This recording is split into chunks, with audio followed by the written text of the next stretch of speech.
So today I thought I would talk about my Rolex Explorer. It's coming up to the 6-month mark since I got this. And over that time, it's received by far the most wrist time out of all my watches. And I've just sort of been developing a lot of thoughts and feelings about it. That I just thought I'd like to share in case some of you are thinking of getting one, or in case some of you already own one, and I'd just be interested to find out, what your thoughts were, too, and maybe we could get some discussion on. I haven't really sort of scripted what I'm going to say here, so I'm just gonna speak my mind really. But first, just go over the basics of this watch. This is the reference 114270. So this is the newest reference of the old 36mm. So this was replaced by the 214270, which is the new 39mm Explorer, which you can still get at Rolex AD. So this one unfortunately is now, only available on the second-hand market in this size. So I guess the reasons why I like this watch was that it still has kind of the vintage size, so it's 36mm. And it's sort of, it's kind of a weird hybrid where, this was discontinued in 2010 and came out in 2001, but it has aspects of the new modern Rolexes as well as the old, more vintage Rolexes. And so this kind of makes it some kind of weird hybrid that's in between the two.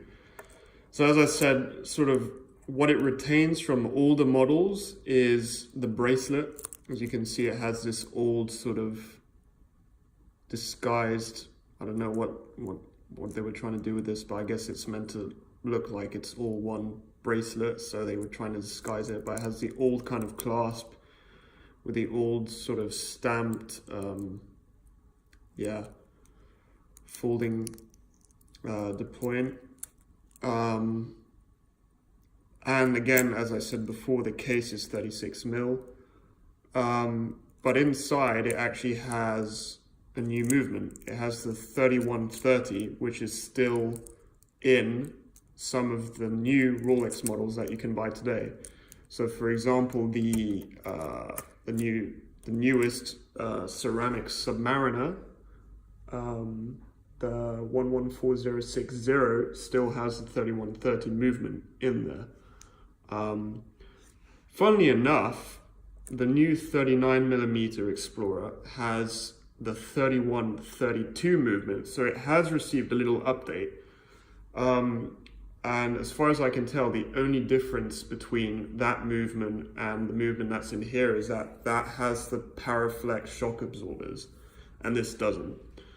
So I find that quite interesting that the new Explorer has the 3132, yet the Submariner still has the 3130 and is therefore lacking those shock absorbers. But it's very likely, that the Submariner is going to get an updated movement, and so probably the 3130 will soon no longer be available in any sort of modern Rolexes, and now it's going to be updated because it still has, the old 50 or 48-hour power reserve, and now they're moving towards 70-hour power reserves in all their models. So I do think the Submariner is going to get updated soon, and this movement is soon going to be completely replaced in the modern Rolex lineup. But I mean, look, it's a good movement. One thing I have to say though is that, as I said, this model was released in 2001 and had a 9-year run. And obviously before that time, or in that time, that was before Rolex introduced their kind of stricter accuracy standards or COSC standards. So now the new standard is -2, +2 a day. Back then, it was still, I believe, -5, +5 a day. So this watch is actually running at +4, +5 a day, which at first I was a bit disappointed with, because I assumed, the Rolexes ran at +2, -2, but then I kind of did some research and I realized, before, I think it was 2015 where they introduced that standard, their tolerance was only -1, +5. So that still runs within that tolerance. But it's interesting that, the same movement that is now in the Submariner is capable of running at -2, +2. So I didn't see any reason why, if I guess I take this to get serviced at some point, that it can run within that +2, -2, +2 as well. But at the minute, I got this second hand. I just got it in 2018 December. So I believe the previous owner never serviced this watch. And this is actually a V series, so it's from around 2009. So, in sort of 9 to 10 years, it's never been serviced, and it's still running at +4, +5. So I'd say that's pretty good, and shows, how good these movements really are. So yeah, as I said, this is a 2009 model V series. And what that also means is that adding again to that kind of hybrid between, having some modern aspects as well as retaining some vintage aspects. So that you can see there, the Rojo is engraved. So they started adding this to the 2007 models onwards. So if you were to get a reference 114270 before 2007, it won't have that engraving. So again, if you're looking out for these, maybe you have a preference over whether it has the engraving or not. Some people seem to prefer not having the engraving because it's a bit cleaner.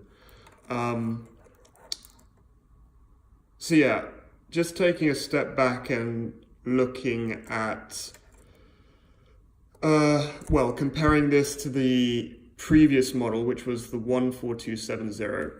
What are the main differences? Well, you have the updated movement. The 14270 had the 3000 movement, which I believe didn't have the Parachrome hairspring. This does have the Parachrome hairspring. And then when I initially got this, and I was kind of comparing the two because I knew I wanted an Explorer 36, and my two choices were the 14270 and then the 14270, this one. And so when I was reading, I saw one of the biggest differences between those two models is that this one, the newer one, has these solid end links. Right. And I initially kind of misread that and understood that to be kind of solid links in general. But as you can see, if I fold that here, you can see that the center links just about are hollow.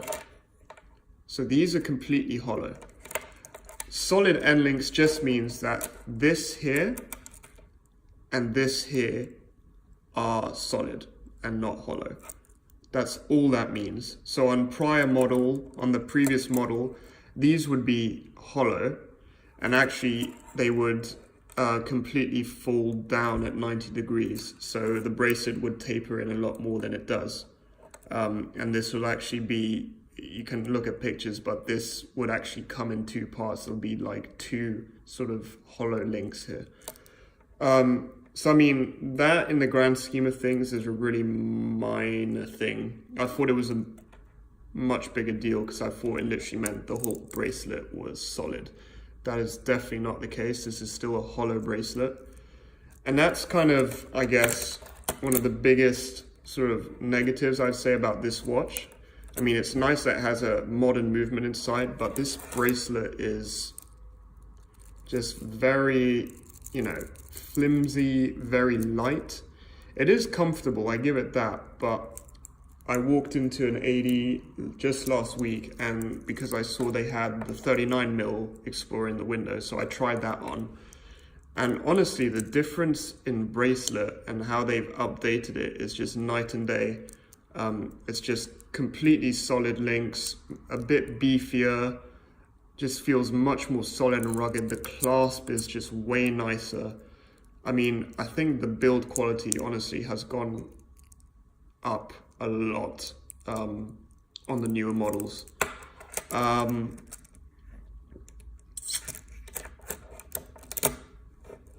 Yeah, so just bear that in mind. That, I mean, I also have a Speedmaster, an Omega Speedmaster Moonwatch, and that is from 2007.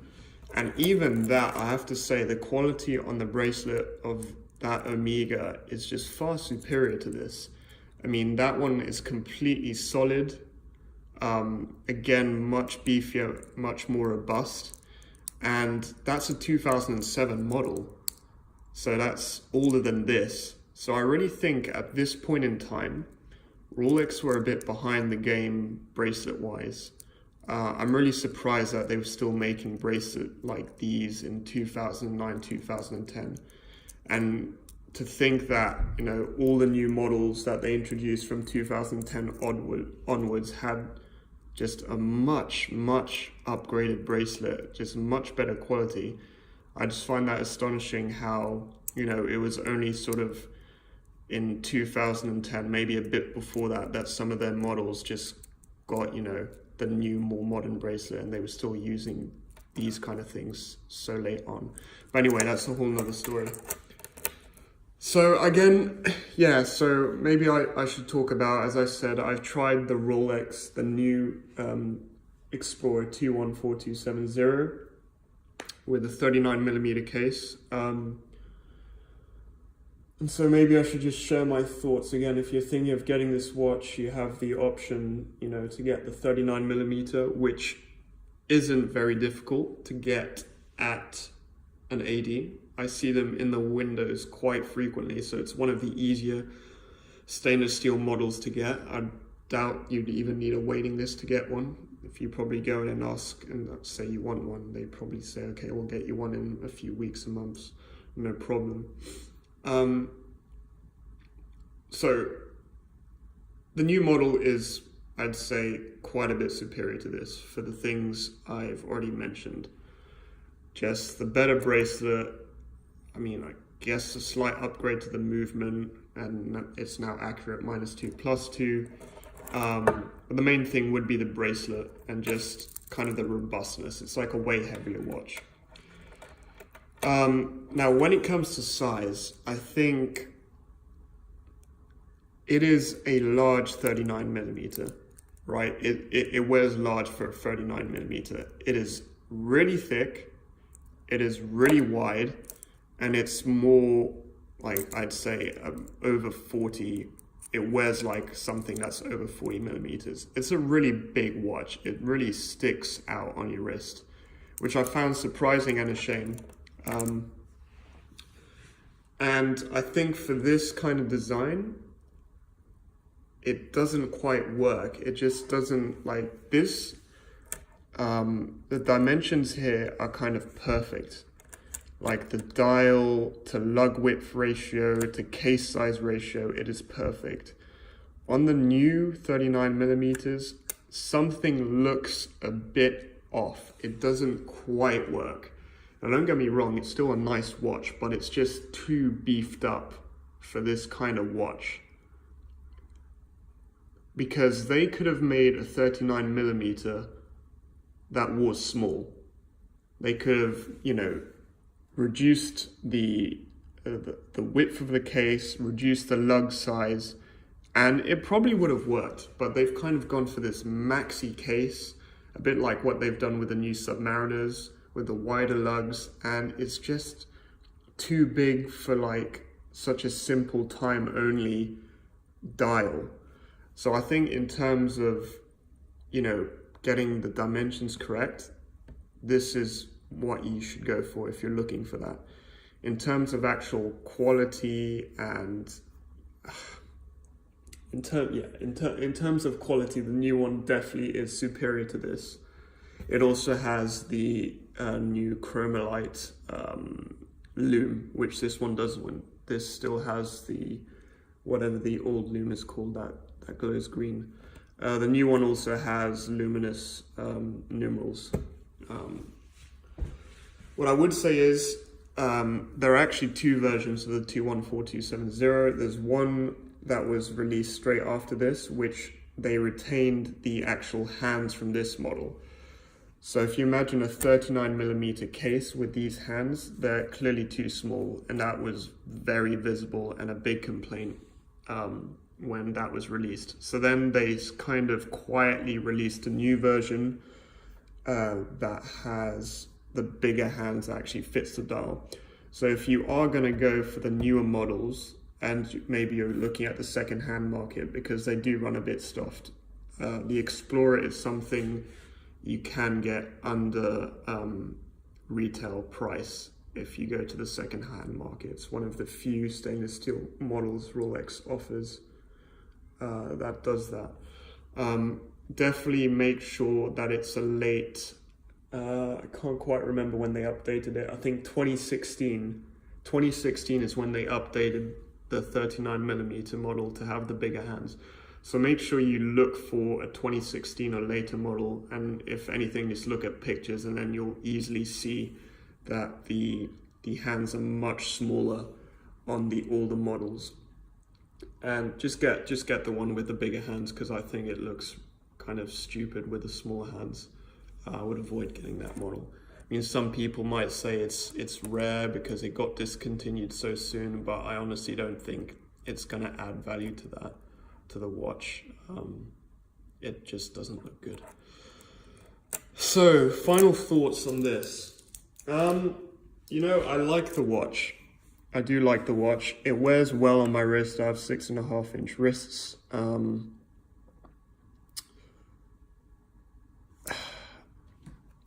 just kind of torn because, to be honest, I tried the 39mm, although I think the dimensions are off. The overall size still worked for me. And, you know, compared to my Speedmaster, I also have a Zenith that's 38mm. This is by far my smallest watch. I'm starting to feel that even though I have pretty modest size wrists, that this is a bit small. Like, for me, just looking at it, I would not mind if this was a bit larger. But, you know, comfort-wise, this is by far my most comfortable watch to wear. And the one thing that, you know, this is where you have to think vintage Rolex versus modern Rolex. The one thing that is sort of giving me second thoughts about this watch is just having tried a bunch of new Rolex models. And the fact of the matter is that Rolex really upped their game pretty much. When this model was discontinued, they really upped their game in quality of bracelets. The new 39mm, I forgot to mention, also has like the 5mm adjustment that you find on the Oyster Perpetuals. I think it's the same bracelet. All things that this model doesn't have. And what kind of holds me back on this, or gives me second thoughts, is the fact that it's neither a vintage nor a modern Rolex. It's like some weird kind of hybrid that has vintage aspects, and some vintage aspects and some modern aspects. Now, for some people, that would be an attraction. They would say, well, it's the best of both worlds. But I mean, I would say that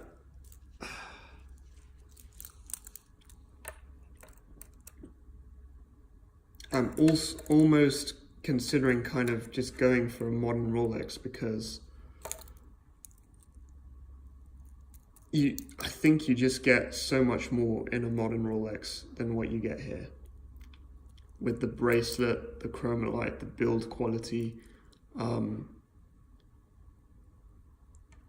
I wouldn't be saying this if this was a vintage watch, a vintage Rolex from the 80s. because then you're getting that kind of watch for a completely different sort of reason, right? You're getting it because it's vintage and you want it to be vintage. You don't want it to have any modern aspects. Well, here this watch is kind of a mix of both. And for me, something doesn't quite sit right. I would either want it to be a vintage watch or a modern watch. So now I'm left with a watch that has some modern features, but has some vintage almost parts to it that kind of are actually just holding it back, and kind of a downside because it's not really a vintage watch. It's like a new watch, but Rolex have still used some old outdated components, not in the movement, but you know, the bracelet, for example, that kind of stuff. So, you know, I really do like the watch and it is the perfect size, but just after trying, I've tried, you know, modern Submariners, again, the modern Explorer, I've tried the Milgauss. The build quality on those just seems so much more superior. So honestly, if you're considering buying this watch, as I said, if you like the fact that it's kind of a modern but almost vintage, a modern Rolex but has a vintage vibe to it, this is definitely what you want in that case.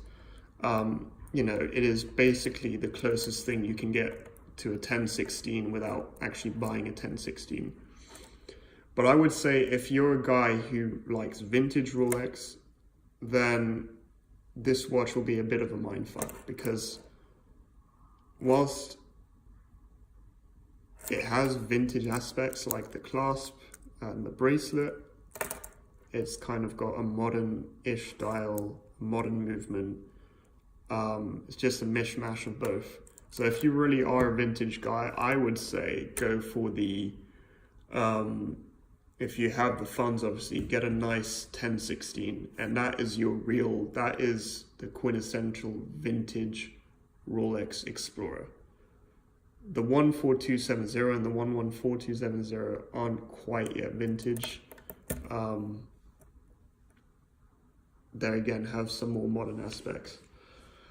So I'm conscious that this video is running really long and I actually had quite a lot to say, surprisingly.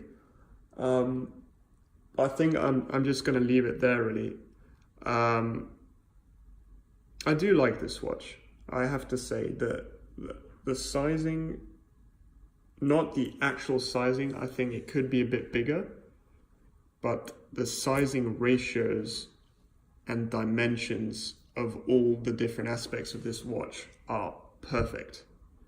They all match each other. On the new watch, on the 39 mils, that doesn't quite work and it looks a bit odd in my opinion.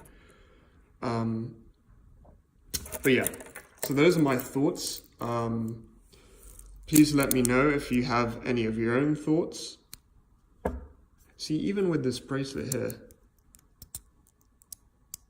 I mean, it hardly makes a significant, satisfying kind of lock. When you press it down, it almost makes no noise, and same with that. On the new ones, you get a nice robust click and you know it's in, and then when you close that, you get another kind of click as well. This, you just kind of hope it kind of stays. I mean, it is solid, but it doesn't have that satisfying kind of feedback to me that, you know, I've just closed this on my wrist. Anyway, sorry, I'm getting sidetracked again. But yeah, there it is, the 114270. Definitely the best, I would say, 36 mil Explorer in terms of build quality. This is as good as you're going to get, but the 39 mil does have a significant step up in build quality, but unfortunately the dimensions are a bit off. And yeah, so I stand by what I said. If you're into vintage but would like some kind of modern reliability, such as the movement, that kind of thing, then this is what you go for. However, if you're into modern Rolexes, you like the build quality of modern Rolexes, this is not for you. This is a step down. likewise, if you're into vintage Rolex, I'd say again, this is not for you because it basically has a vintage bracelet, but this movement and case style is, although 36mm, it's modern. So you'd be better off with a 1016. The price on the secondhand market of these is pretty good though. But again, you can get a modern 39mm on the secondhand market for a very similar price to these. So just bear that in mind. But yeah, that's really all I have to say. Please leave your comments and your thoughts. I'd be really interested to hear from, other owners of this watch and what your thoughts are. And yeah, just please let me know what you guys think, and I guess I might, if you guys like this kind of format and just liked me speaking about my watches, I could do a similar kind of thing for my other watches. Anyway, all right, that's it for now. Thanks guys, see ya.